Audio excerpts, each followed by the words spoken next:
we hopefully can learn from our mistakes. And so that's what I learned from my mistake. And that's what I try to tell other people at this point. Like, man, just buy it. Just sit on it. Don't make the same mistakes I've made.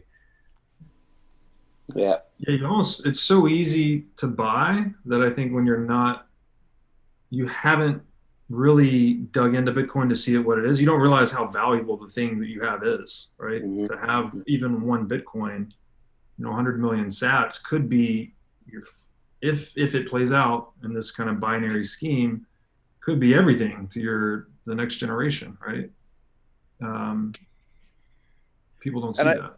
I think this diversification into shitcoins is, people that come in with a focus of making money, although fiat currency is not money, because money, if you look it up in the dictionary, can store value, and fiat currency cannot store value. But people that come in to make fiat currency profits, they might think of diversification as something that makes sense, which it doesn't, in my opinion. But the people that come into this, personally, the way I discovered Bitcoin was I was very skeptical about how the middle class had been wiped out in US. Like, you go back to the 1960s, middle class was doing great. It was prosperous. It was big. And it had been wiped out since then, despite GDP per capita going up every year since then. And I just felt somehow that was something to do with the Federal Reserve. I kept researching on that. And then I came across a YouTube video describing, that how bad fiat currency was, and that Bitcoin and gold make sense as alternative, as sound money. Now, I don't like gold, but it brought up Bitcoin. And when you're coming in from that angle and you're looking for that solution to the fiat currency problem, I think people mostly will, focus 100% on Bitcoin as the answer. And this diversification play doesn't make sense at all when it comes to money, because you look at Graham's law, or Gresham, money is winner takes all. And Bitcoin already won, as Michael Saylor says. We're just watching it play out right now when we look at the market caps. Bitcoin already won, and the others, they don't have a future. Bitcoin is diversification. Everything else is just leverage on Bitcoin, but you don't know whether your multiplier is times 2 or times 0.5. So you gotta just assume Bitcoin can succeed because of a multitude of different reasons. That is diversification. It can succeed because of the halving cycles. It can succeed because governments go crazy with the money printer. It can succeed because the technology just gets to a point where it's more usable than regular currency. That's diversified in and of itself.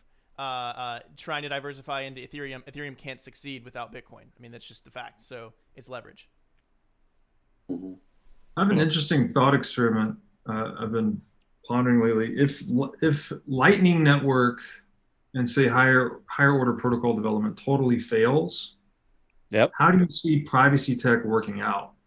Like, do you think we would all of a sudden the market would justify the need for a privacy coin? Can I jump? I'll jump in on this one, because I don't even see the need for Lightning Network, to be quite honest with you. I see Bitcoin as a store of value that no one has ever dreamed would come into existence. It's gold, not 2.0. This is gold 4.0. When I'm looking at Bitcoin, I'm looking at something that you put on a balance sheet. Everyone buys it, holds it, and then you can leverage it. I agree with that, but it does seem as though that presents room for what Robert is saying. Like, is there opportunity for something else to fill a place in the market for this kind of like privacy transaction layer? Yes. Oh, of course. There's always something that can come in, but there's always something that'll come in that will be just another layer we can add on to Bitcoin, or the devs can add on to Bitcoin. What I'm saying is this: Bitcoin's already done. It's already settled. It's already won. Yeah, I agree. I tend to agree with that. And if Bitcoin does rise to its like place, right, then why do we care if there's something else that we use to transact? Personally, I think that it just makes sense to denominate everything in BTC. We may not transact with BTC proper, but who knows? Like, I'm not saying that as to be a down or anything. Well, I would Mark, say, I you see know, you. Yeah. I think Robert mentioned earlier, like maybe that can happen on layer 2, and maybe it Yeah. can. I think Always. it can. I mean, we're already kind of seeing it work, so I think it can. Yeah. But to that, I think, you know, when you look at technology and you look at money and you look at metals and you look at other things, as Guy just said, I mean, Bitcoin won, right? I don't see anything ever usurping Bitcoin, just like gold won. But there's still copper and there's still palladium and there's still other metals that are used for other purposes. And so, you know, maybe there are other tokens used for other things. They're not going to be Bitcoin, but they could be used for whatever they're used for, privacy transactions or something like that. So I you know, being a maximalist, but also seeing that there, you know, could be other use cases and whatnot that are not on that stack, I think is realistic. So, guys, I want to change the subject, and I don't mean to interrupt. I'm sorry. We need to move on to the next subject, and the next subject is a good one. Mark, this kind of goes into George Gammon, and I don't know if George Gammon is just playing us. That's a good chance. Same with Peter Schiff. But are Bitcoiners scaring people? Like, obviously, Bitcoiners are very concrete in their analysis and very determined in their Bitcoin position. But do the cyber hornets scare people? Do they scare some of these new entrants who are not quite convinced, not quite bought in, don't have the experience? I'm going to push it straight back to you, Mark. Yeah, are Bitcoiners scaring people? Yeah, I kind of talked about that, I think, when you were resetting the stream, but they are for sure, right? And so what I see, I mean, you know, between my channels, my YouTube and podcast, whatever, I mean, I probably look at 5,000 comments a week, right? So, and I go through most of them. And so what I see on both sides is people are inflexible with their thinking. And so, you know, people come in with this mindset and they don't want to see other ways. And so I think there's people on the Bitcoin maximalism side that are that way. But there's also people in the traditional finance space that are that way. So the Bitcoin maximalists can be very passionate, religious cults, whatever you want to call them. And that definitely can scare people away. But again, when you understand how technology works from starting, like I said, from the invention, it takes those true believers to really get that technology going. And so while they might be a scary piece, I believe it's also an important piece. But I think also what they're scaring people of. And so there are a lot of very passionate people that maybe don't represent Bitcoin the best way because they don't really know what they're talking about. I don't like to see people just attacking people without like a way to, you know, attack the argument as opposed to the person. But then we also have those people on the other side coming from the traditional finance space. You referenced George Gammon and his question that was just seemed to kind of be repeating and drew a lot of heat from the Bitcoin maximalists was, what about the Eurodollar system? How does it fix the Eurodollar system? And that line of thinking was like, it doesn't fix the Eurodollar system. It's not meant to fix the Eurodollar system. It would have prevented that from ever happening. And then it starts going to this whole debate. Well, doesn't the money supply has to be elastic? And if the money supply can't inflate, how can we have growth? And so you get into that, and then you have these Bitcoin maximalists that are just like, shut up, it's just Bitcoin, right? And that doesn't help anything. So Bitcoin fixes this by breaking this. That's how it works. All right, who wants to jump in on this? I'll jump in. Are we scaring people? I hope so. I hope so. Most of my memes are quite savage, mostly tongue in cheek as well. But I want to scare some people, definitely. But scare them in which way? Like, what are you trying to scare them to or from? Well, I guess a lot of my memes are kind of to scare people off shitcoins a lot of the time. So if someone mentions shitcoins, then they might get memed by me. Yeah. And yeah, Peter Schiff gets memed by me a lot. So yeah, I think that's good. I think that's healthy, right? That's the meme warfare that Goldstein talked about. Yeah, exactly. And it's always like, it's hilarity, you know, it's tongue in cheek. I'm having fun. And usually people are good sports and they can have fun with it. So some people take it seriously, but that's why I try to stay semi-anonymous on Twitter, because you're going to get attacked a little bit. So yeah. But I'm just having fun. I always say I'm just having fun. Like a lot of people complain about how toxic Bitcoin Twitter is. I'm just having fun. I'm just, making memes, having fun, engaging with people. Yeah, it's just fun for me. So if I could jump in and maybe connect two dots we've already had in this conversation on this question. I think the implied question here is like, are Bitcoiners scaring people away from Bitcoin? And it reminds me actually of what we kind of said earlier, where it's like people buy Bitcoin at the moment that they deserve to buy it, or at the price they deserve to buy it. And, one of the key aspects of Bitcoin that you need to understand in order to understand what Bitcoin is that it's decentralized. I love Pierre Richard to death, but Pierre Richard is not Bitcoin. He's not going to allow you or disallow you from buying Bitcoin. So just because he scares you or XYZ maximalist scares you doesn't mean that you should be scared of Bitcoin. Those two are just, he loves Bitcoin, but he's not Bitcoin. Bitcoin is something totally different.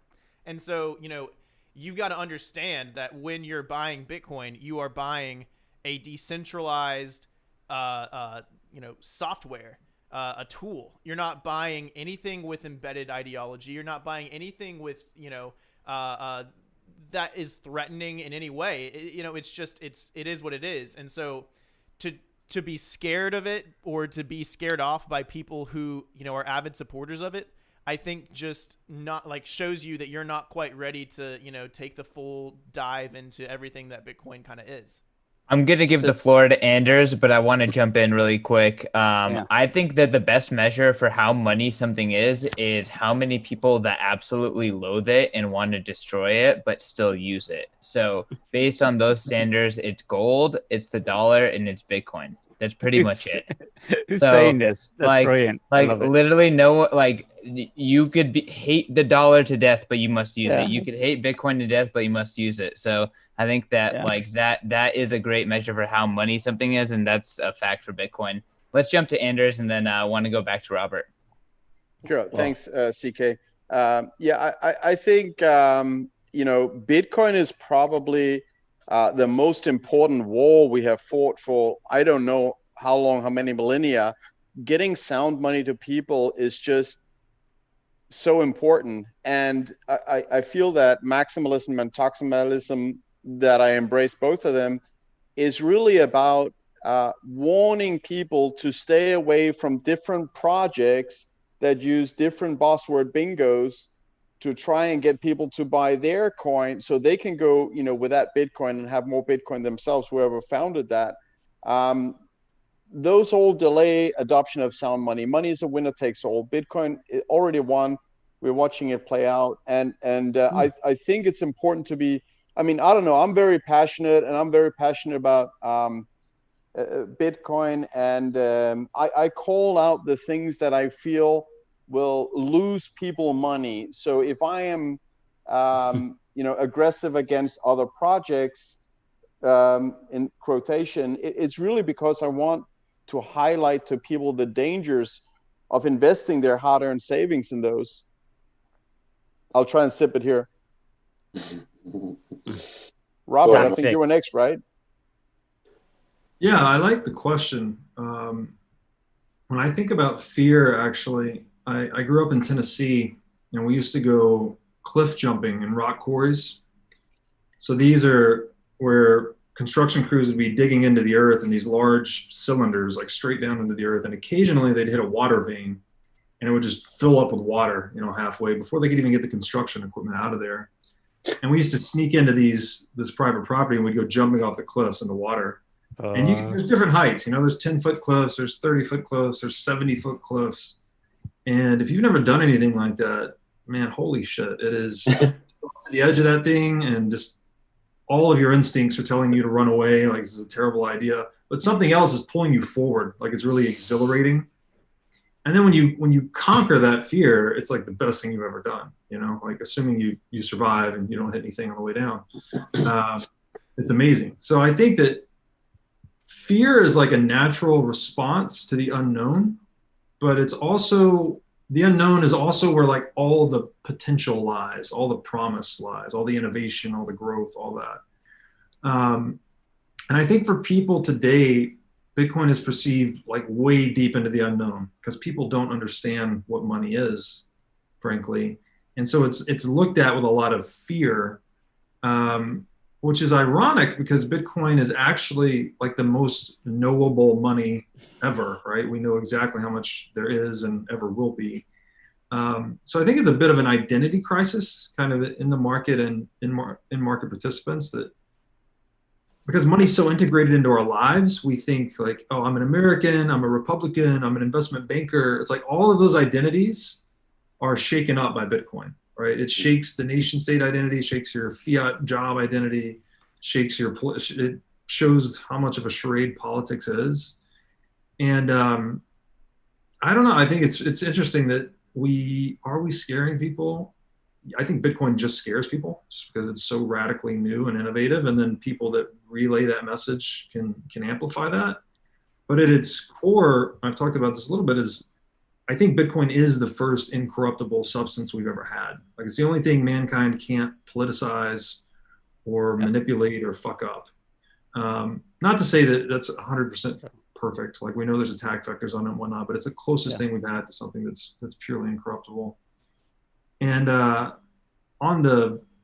this came up earlier, but I just wanted to add this too, that we're talking about George Gammon's perspective on Bitcoin. And I actually tweeted back to him that they talk about Triffin's paradox a lot, which, if I recall correctly, you can't have a reserve currency and an independent monetary policy and balance of payments or trade surplus. Like, basically, by having a reserve currency, you're incentivized to run trade deficits to satisfy liquidity demand for the globe. And I think that's been like the thing with the dollar. It's like the dollar implodes because it has to satisfy. That's what the Eurodollar system is, right? It's all these derivative dollars all over the world, which creates a huge demand for dollars and forces us to run trade deficits. But Bitcoin fixes that too, because Bitcoin takes independent monetary policy out of the hands of government. There's no longer an independent monetary policy. The independent monetary policy is 21 million. So all of a sudden you can have your own currency pegged to that, perhaps, and run an economic surplus. So it's things like this that people, I think George tweeted out, like, Bitcoiners don't understand Snyder's work on the Eurodollar system, so that's why they don't know shit about macroeconomics. It's like, dude, I don't think you've looked really deep at what Bitcoin's fixing here. Like, it fixes Triffin's paradox, which is what all Snyder's work was built on. So, yeah, that was exactly my point. And when I reached out to him and I said, offline, and he's like, well, the only person that can probably answer my question is Jeff Snyder. And I'm like, he knows all about the Eurodollar system, but that's not what we're trying to fix here. And so I think there's a lack of understanding on monetary policy and history and all those things. And the one hang up is back to, what this Keynesian economics have really taught people about having this elastic money supply. And if we don't have something that we can continue to inflate at 2% per year, how will the things grow? And they don't see that deflation is also probably a good thing. And so that's where I was kind of talking before, where some people are so dug in. Amen. Yes. Jeff, if Wait, you want, continue your point, Mark, and then I want to jump in. Continue your point. Well, I was just saying, so they're so dug in that what is it, missing the forest through the trees or something like that. But yeah, go ahead. Yeah. So, I mean, I recently interviewed Jeff, and Ansel Linder and I asked him, like, we have been saying that Bitcoin is where future growth is, that sound money is actually where assets will be allocated appropriately, and people will gravitate towards it because that is where opportunity will lie. And he was like, don't even think about growth. Like, Bitcoin obsoletes the idea of growth the way that we think about it today, and it just completely turns the world into a different paradigm, and a Bitcoin standard aligns the world in a different way. And Brecky from Swan Bitcoin has been tweeting infinity divided by 21 million.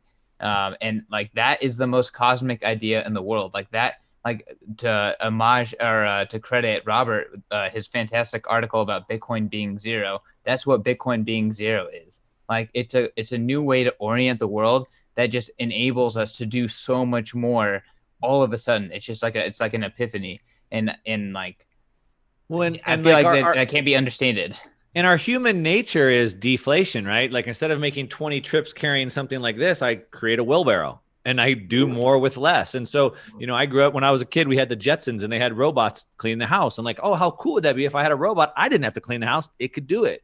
And so like, we should be working less and less and less. That's the whole point. But with this inflationary supply, we're like on this treadmill, always having to work because we're not able to store value. And so we should all want deflation, but not the government, because they want this never ending money supply, but they're at odds with what the average, human wants, I think. If I could throw in just two sats too, RB, you brought something up that I was listening to Lynn Alden the other day, and I think it was on Bitcoin Magazine podcast, CK, but she threw out there in like a total nonchalant, like foregone conclusion, everyone knows this kind of thing, that blew my mind because I hadn't ever thought about it or connected those dots.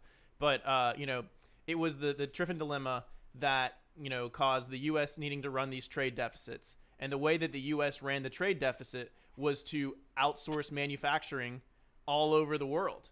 And so we lost, I'm U.S. centric here, but we lost our manufacturing sector, which was the bed of our economy, because of the need to export the U.S. dollar globally and get it to everyone.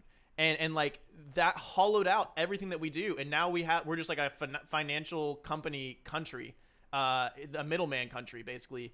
That's our sole purpose is to print and export dollars to the world. Yeah. And it sickens me to know that like we've just lost our drive to, manufacture, to innovate and everything. And like our job now is to just be the bank of the world. So I just wanted to throw that out there. Well, it's interesting. Well, not interesting, but I know you're a young guy.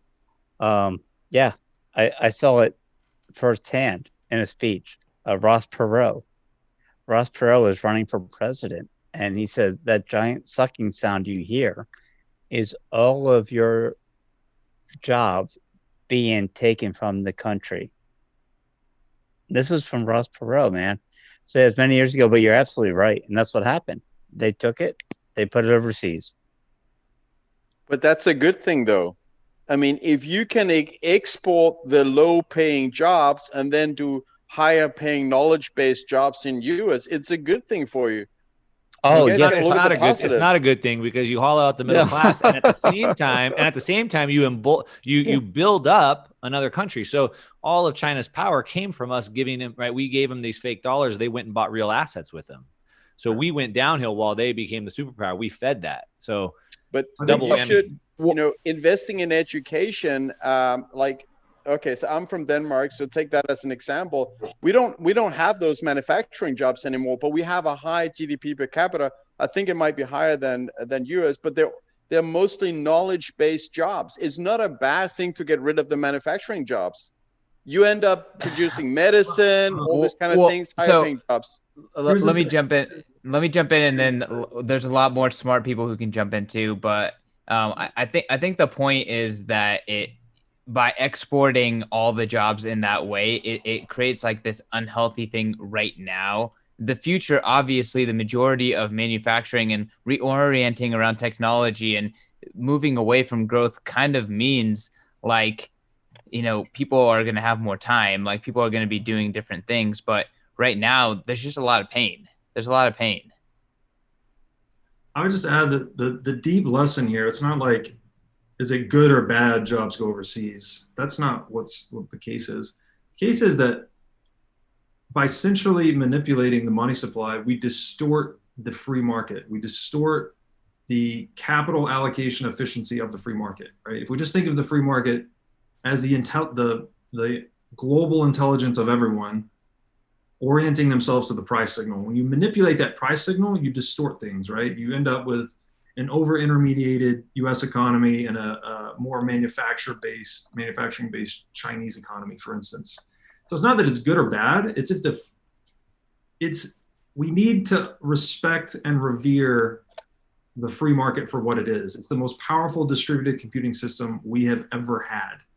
And when we try to step in and centrally manage it with a handful of bureaucrats, we fuck things up every time. Another certainty in life.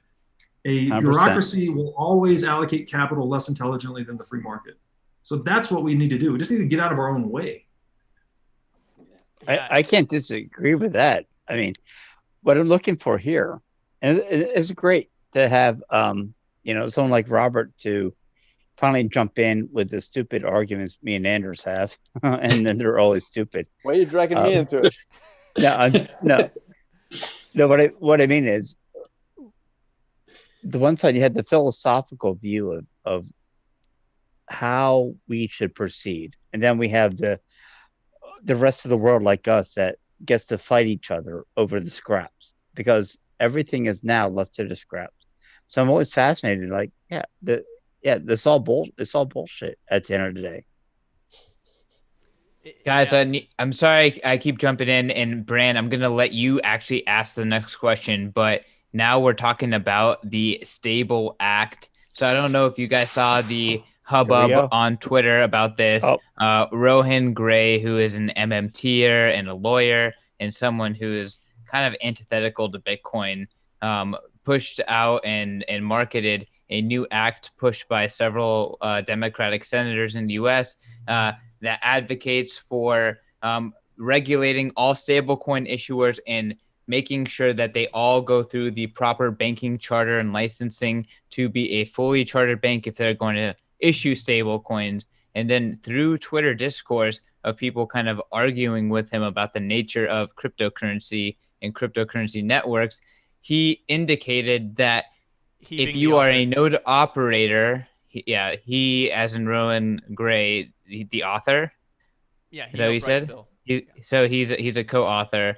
Indicated that a node operator of a distributed network that is processing illegal contracts or transactions could be found liable as, the counterparty for any, illicit activity or hack or something like that. So pretty massive implications for what he was discussing. The bill itself is, a typical bill of what Bitcoiners hate. It's like a typical bill that leads to a typical Cobra effect. We're going to protect consumers and make sure they have banking access by regulating all banking entry points and making sure that every banking entry point has our stamp of approval, because that is going to increase bankability and access, right? So obviously we all know that that's not the case.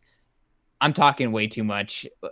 So who has an opinion about this? Let's go to Brand, and then let's go to RD. Brand, I'm going to pass it off to you. Yeah, let me smooth out this transition from the other thing we were talking about, because there is something that I wanted to add, which is that, when we hollow out manufacturing, a lot of people move up to the upper class. Some people move down to the lower class as well. There's a really good scholar who I feel like doesn't get enough attention in the Bitcoin space, but is totally fascinating, Peter Turchen. And he kind of had a claim to fame back in 2012, where he was like, 2012 isn't the year to worry about. It's 2020 that everyone should be worried about, because he studies violent cycles in society. And his big thesis is that, every 50 or so years, you get an overproduction of elites caused by, different undercurrents in the economy and in society. And then those elites then compete for a limited number of power slots. And so basically the only way that those elites can, wrestle away power from the other elites who are already there is to create some sort of groundswell, grassroots movement that can help wash them into power. Okay? So I'm not going to, try and broadly paint everything that we've been seeing for the past year like that. But I will say there's eerie similarities, and this is a thesis that was written back in the 90s, talked about in early 2000s, to that exact narrative. And even some of the core of what was in the Stable Act, which was, they talked about poor minorities in Chicago won't get victimized by big tech and decentralized stablecoins that are predatory, and they'll be protected by our legacy financial institutions, which it absolutely floored me. But it was so clearly a microcosm of this exact thing, where it's like we've got a topsy-turvy, unbalanced society that is looking at this new innovation that should be, a great boon to society, and trying to figure out how they can maintain power over it. And I think that's what this Stables Act is. And I'd be curious to hear you guys' thoughts too. I just said, how ironic. Yeah, these guys are obsessed with making their own currency stable, and they can't even do that. So, now they're trying to clamp down on stable coins that, but personally, don't even interest me because they're what are they? They're stable measured against the dollar, which to me isn't stable. You know, measure it against Bitcoin. That's where stability is for me. So, you know, I just think it's cronies doing crony things. That's all I got to say. Who wants to jump in? Oh hell, I'll jump in because yeah, I think the entire thing is bullshit. I think, you know. So let's wait, but before you jump in, let's talk about the comments about the whole network of operators can be liable for what happens on the network. I think that's the more interesting thing. Like anyone can propose a stupid law to do something, but the fact that this lawyer thinks that, let's talk about that. Oh, they have no idea what's going on. What I'm laughing at is, of course, it's always under the name of we're here to protect you. We're here to save your life. It's all bullshit. It's all a bunch of bullshit. And what I laugh at, COVID. Yeah, here we go. But at the end of the day, look, man, this only builds up what Bitcoin is and will be for the future. It's only the truth. You don't mess with it.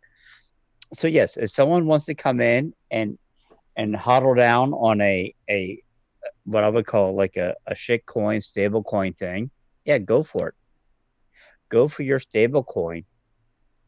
I'll wait right here. I got my Bitcoin. I'll sit on the sideline because Bitcoin is the only store of value left in the world. It's the only thing left that has anything of value. The rest is a chimera. It's a lie. It is a lie. Everything in the world is a lie. What we have. How long does it take for people to actually get that? That's the hard part, right? That's the hard part. You know what? Fuck them. I don't care. I don't care anymore. Well, you're front running it. Okay. Who wants to jump in? Who wants to jump in? Yeah, Robert. So please, someone jump in on me. But yeah. I try to not get too lost in the noise of things like this because in the long run, I do think this stuff is unenforceable, right? To say you're going to enforce an open source node operator to be a counterparty to an illicit transaction, like you're just pushing that business out of your jurisdiction at best. But I think that the big thing here is that we're seeing those power games play out at that high level, and they're pushing agendas from the top down. And what we think, or what maybe the public thinks is a law designed to protect them, is not. It's always something designed to fleece them in the long run, to maintain a scheme of perpetual confiscation, largely through inflation, but also through taxation. And this is why Bitcoin's so important. Like we just, as humanity's just been riling in politics for so long, and by pulling the politics out of money, you know, Bitcoin just forces everyone to play by its rules, essentially, rules that can't be bent or broken. And then all this shit goes away. All this meddling, like, you know, in ancient Greece, it wasn't even considered like the legislators didn't write laws that people abided by. There were natural laws that were perceived to be God-given that they just sort of communicated and helped people abide by. So the fact that we even think today the legislator's pen is what governs human action is wrong. It's a fallacy. It's a fiat fallacy. And you know, you look at price stability, which is just another totally asinine topic, right? Where central banks are ostensibly designed to facilitate economic growth with low price volatility and low unemployment. So they want to grow an economy without the inherent variation of growth. It just doesn't make any sense. It's like it's a futile struggle. Sounds unstable. Yeah, and it's unstable. That's the great irony of it all, is that this institution premised on imposing stability creates instability in the long run, right? It rigidifies until it breaks down, like we're seeing today. Cobra effect. Have you ever heard Eric Weinstein's "I can't believe it's not butterism," where he says, "Always watch for what always watch for what bills are called, because usually it's the exact opposite of what the name is. He talks about it with like the Patriot Act and a whole bunch of other things, but That's interesting. this reminds me of that. Yeah, it's like the we want to save or don't kill your grandmother act, or we want to save puppies act, right? And then No it's child like left behind, and let's and they call it that because then if anybody's against saving puppies, I mean, gosh, you're a monster. You're against the Patriot Act, where we are allowed to spy on you. Yeah, who would have thought? Finally, you guys are, now we bring it into the realm of Ayn Rand, of the dog doesn't eat a dog act. It's the first time you ever see this bullshit called, oh, because of fairness, we can't do something. It's all about fairness now, isn't it? And she nailed it. This is a Russian that's more American than I'll ever be. I love it. To the point or the topic that we're talking on, I have not read the Stablecoin Act. I've seen some of the headlines through there, but I haven't read it for full transparency. It's hilarious when you read it. It's like your jaw drops. Like okay. But to the points that have already been made, I mean, I'm just not interested in stablecoins. I don't see I don't see the innovation there. They're not decentralized, and they're stable to $1. That being said, but to your point, CK, I mean, if what you're saying is they're sneaking in legislator, which of course that's what they always do, to make it where you can't. I don't know if you're talking about where if you run a Bitcoin node, you could be potentially liable for like saying Iran is sanctioned and now Iran processed a Bitcoin transaction and I ran a node in the United States and now all of a sudden I'm liable for that. I don't know if that's what one of the people who wrote this article proposal is saying on Twitter. I'm not saying that that's going to be law, but I'm just saying the intent of one of the people that wrote this thing about stablecoins. He's saying like, hey, if you're running a node on a network that is processing illegal transactions, don't process those things. That's a simple solution to us, having this counterparty risk. Yeah.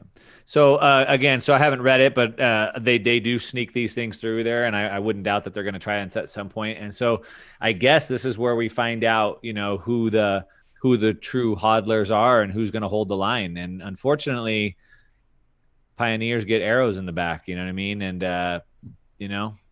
it's about at some point it's going to be about civil disobedience, and that's kind of. I've been trying to embolden some people with some content, and Marty Bent's kind of certainly been on that tip lately.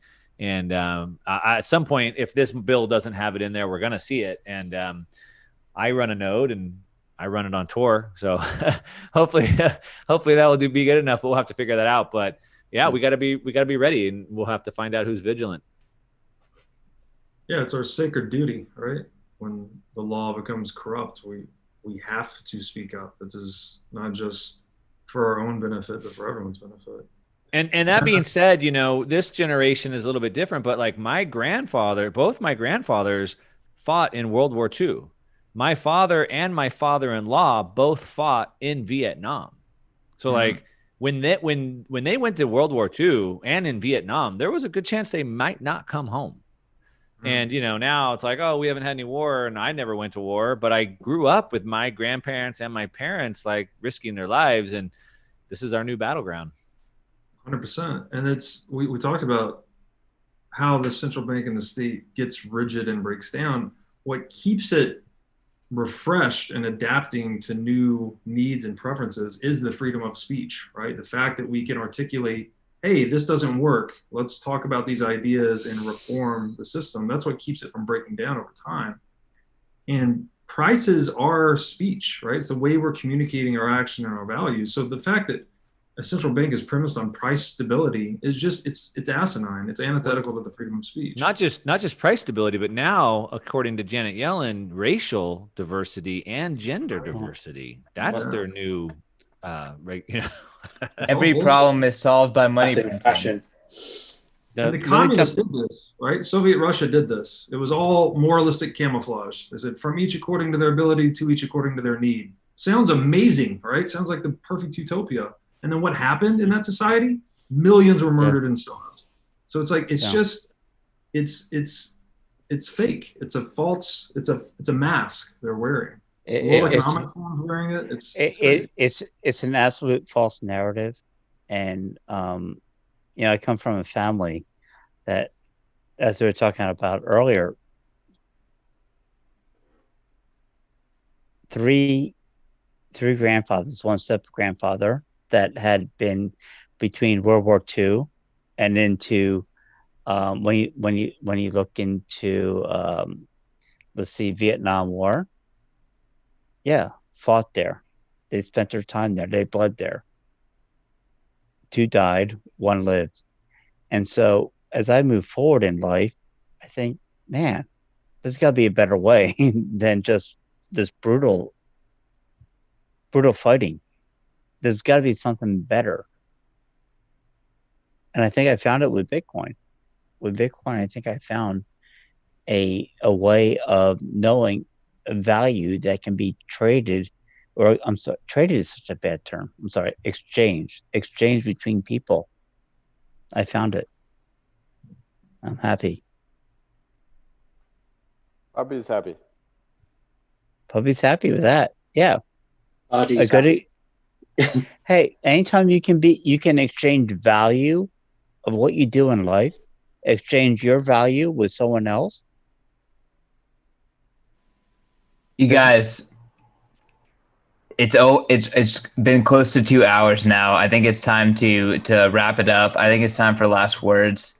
I would like to hear sovereignty inspired last words. So, Mark, I want you to kick it off. I know that you are someone who is a great educator of sovereignty and understanding of how to navigate in this complex world.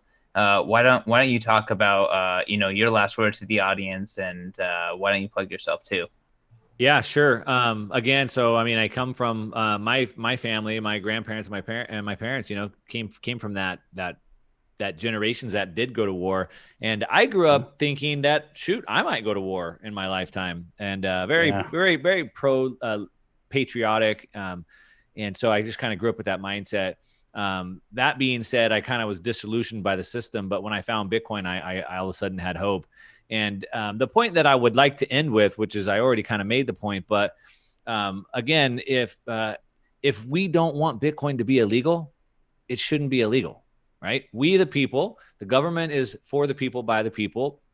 It's our duty to hold them accountable. To Robert's point, if they're not acting in good faith, then it's our duty to get rid of them. And unfortunately, they say that the tree of liberty must be watered from time to time with the shed of blood, and hopefully not blood. Hopefully we can do this peacefully, right, by opting out of the system. But at the same point, as Bitcoiners, I believe that it's our duty to hold the line. We got to hold the line.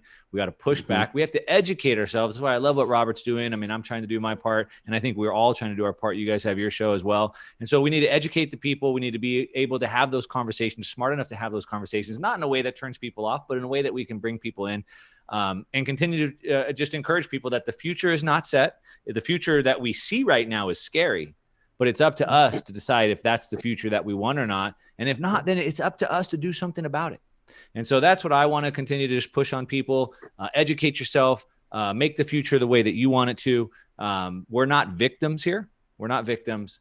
And so that's where I'd end it. If anybody likes to hear that kind of content, you can find me on YouTube, Mark Moss, and on Twitter as well.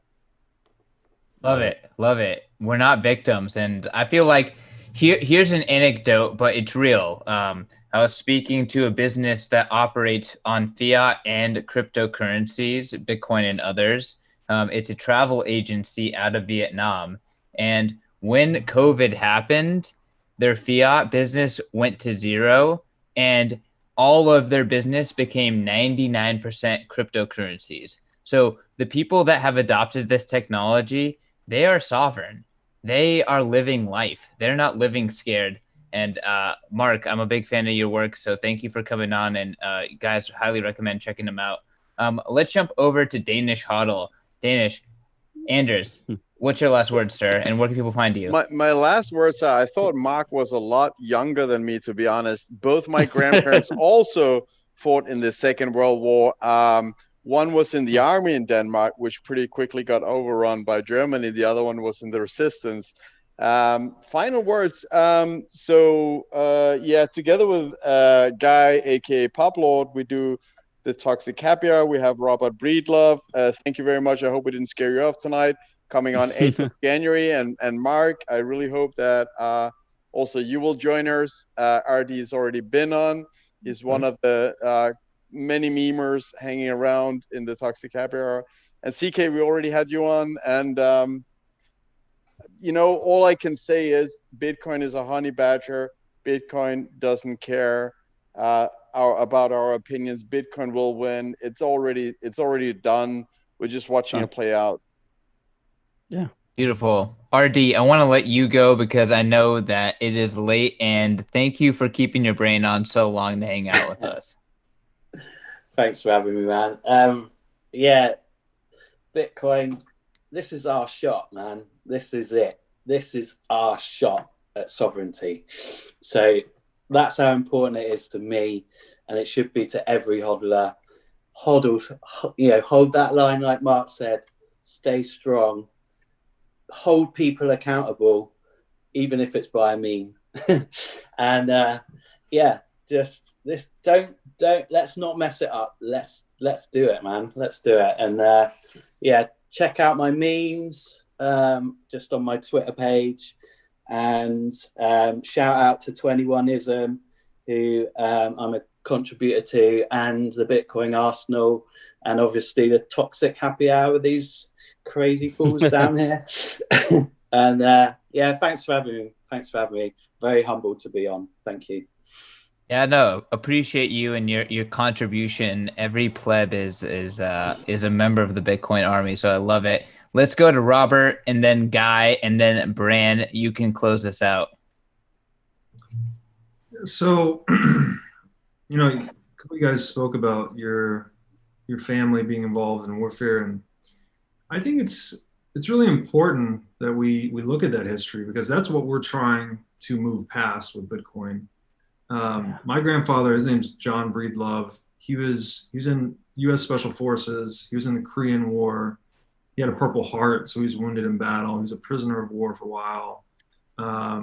He survived, got out, became a computer engineer actually for a while. So he was working on computers back when there were big tape mainframes. So he's a really impressive guy, big influence on my life. And he was deployed into Cuba, actually, and was basically sent down there to destroy financial infrastructure back during the embargo situation. So war is just fucked up, man. And it's, a lot of it, it's part of human history, but we threw a lot of gas on the fire in the 20th century with fiat currency. So I think that's the big thing about Bitcoin, is that it can just reduce the incentives to violence and just make us more civilized. And I think that's the big educational point we should be making. And it is freedom of speech. That freedom of speech is what keeps us from going to battle, because we can let our ideas go to battle so that our bodies don't have to. So we need to be optimizing for that always. And then, in that ideal sense, we don't need to refresh that tree of liberty with the blood of patriots. You can refresh it with our blood, sweat, and tears, working for one another, being entrepreneurs, educating, teaching, all those things. And in this battle that Bitcoin represents, right, which is to restore freedom and truth and virtue and all these principles of civilization that we've gotten away from, all we have to do is hold our savings in Bitcoin. It's like the more people just decide, fuck this system, I'm going to hold my savings in Bitcoin. That's the battle line advancing. So. Bullish. I love your perspective, and I wish that Bitcoiners would talk about the positives a bit about Bitcoin. The fact that realigning to a sound money world helps everyone, rather than talk about tearing it down, just because that helps everyone get on board, rather than kind of like only the revolutionaries out there. But enough of me. I talk way too much. I'm sorry. Guy, take us away, and then Bran. Well, I'll tell you what, I'm looking so forward. Next week, dear God, I get to talk to this guy, one of the titans of the industry. what really strikes home is how interconnected all our families are. How many have sacrificed, have been to war, have been to World War I, World War II, World War III. Well, it's mostly World War III. No, it truly is going forward. I'm always amazed at how closely related we all are. So, yeah, my closing thoughts are this. Bitcoin to me was the only thing that could close it down. The only thing that could close down all the hate and anger. We found it. We found it in Bitcoin. I'll leave it like that. I'll jump in and just give a shout out to my grandpa, still alive, fought in World War II. Yeah. He lied on his birth certificate, said he was 18 when he was really 17, celebrated his 18th birthday in the Pacific Ocean aboard one of the first ships that was supposed to land on mainland Japan. So that's a fun fact. Anyway, what I would add is, I like the idea to continue talking about Bitcoin as a peaceful revolution, because it is. And I believe that if we can, I'm an optimist. I'm an internal optimist. It's why I'm in Bitcoin. And I believe that every single person in this world can work in a cooperative way if incentives are aligned on the base level. And that's what Bitcoin does, because it gives us a way to value the world in a denomination we can all share.